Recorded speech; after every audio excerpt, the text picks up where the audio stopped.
Welcome back. Let us now develop an algorithm that's going to test whether the input expression is well formed in brackets or not.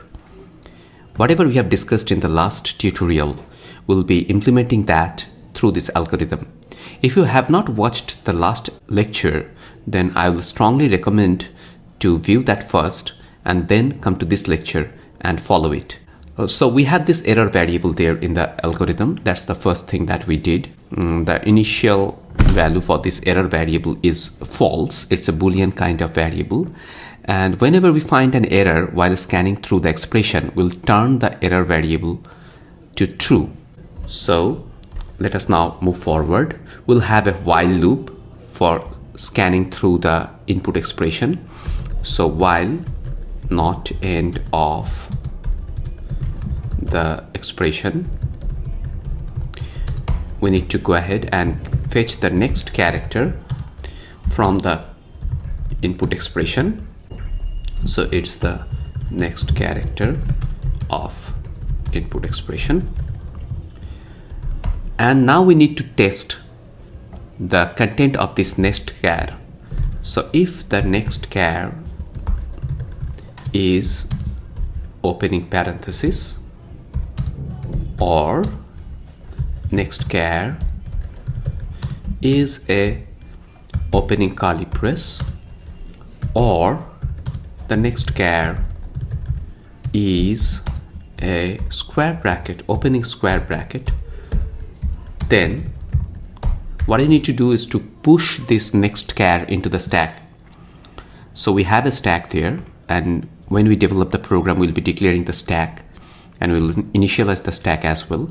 So if we get either of the opening brackets, then we need to push it into the stack. So if the next underscore char is either opening parenthesis, opening curly brace, or opening square bracket, what we need to do is to call the push operation for the stack, and we will push this next char into the stack. So we're passing that stack and next char as parameter to the push operation. So that's the thing that we should do when we encounter with an opening bracket. Now, else if the next char is either of the closing brackets. If it is closing parenthesis, or next char is a closing curly brace, or next char is a closing square bracket, then what we need to do, first of all, we need to check if the stack is empty or not. If we encounter a closing bracket and still the stack is empty, then obviously it's an error condition. Obviously it's an error, and we'll stop the scanning and we'll just break the loop. So first of all, what we do, we check is empty stack. We're calling this isEmpty function and passing the stack. If the stack is empty is going to return true, otherwise it's going to return false. So obviously if the stack is empty, then the error should be true, and obviously we are going to break the loop, break while. So this is the first thing that we should do if the stack is empty. And then if we encounter a closing bracket, we're first checking the stack whether it is empty or not. Else if we have the stack non-empty stack, then we need to check the top of the stack with this closing bracket. If the stack top contains opening match for this closing bracket, then obviously it's okay, we'll pop the stack. So else if opening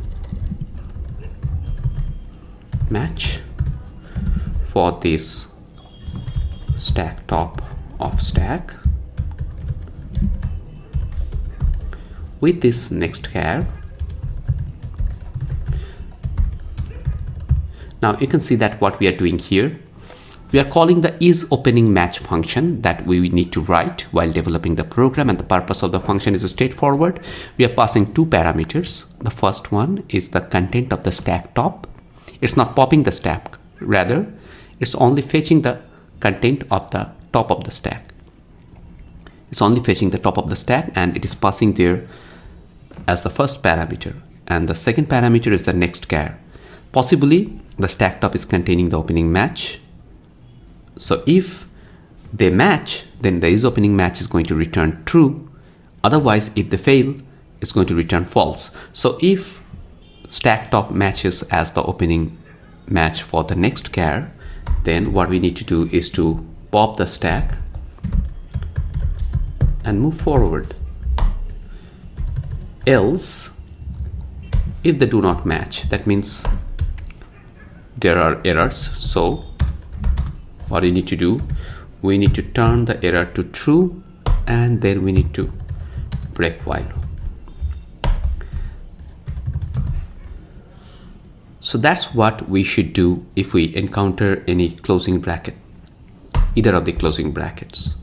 For anything else, we should just skip to the next character for the input expression. So we are having this end if here and everything here within this while. Now when we break out the while loop, or if the while loop is naturally terminated, then we come out of the while loop. The while loop will be naturally terminated if it scans through the expression and goes to the end of the string. And then we need to check whether the stack is empty or not at the end. So if so far we have not encountered any error and stack is not empty, so it should have a not operator here. So if we have not encountered any error so far and the stack is not empty still, then obviously it's error, because we have scanned the total string and still there are brackets in the stack, opening brackets in the stack. So obviously error should be turned to true.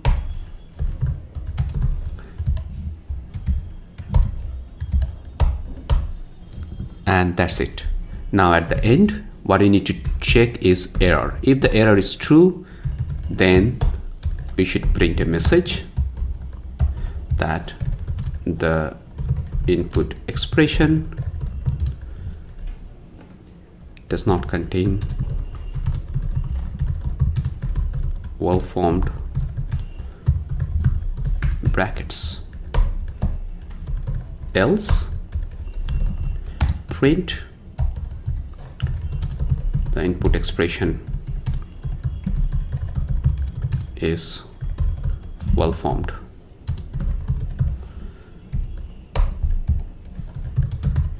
So that's it.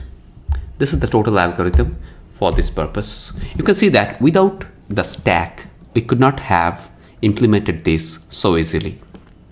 So stack is helping us to solve this problem in a quite efficient manner. Had we not have that stack there, we could not have implemented this as straightforward as we did. So I will explain this again in the next lecture with example. We'll take an example and we'll go through the algorithm step by step, and we'll see how this algorithm works to sort out the problem, or how it helps to find an error in the expression. So join me back in the next lecture. Thank you very much for watching this.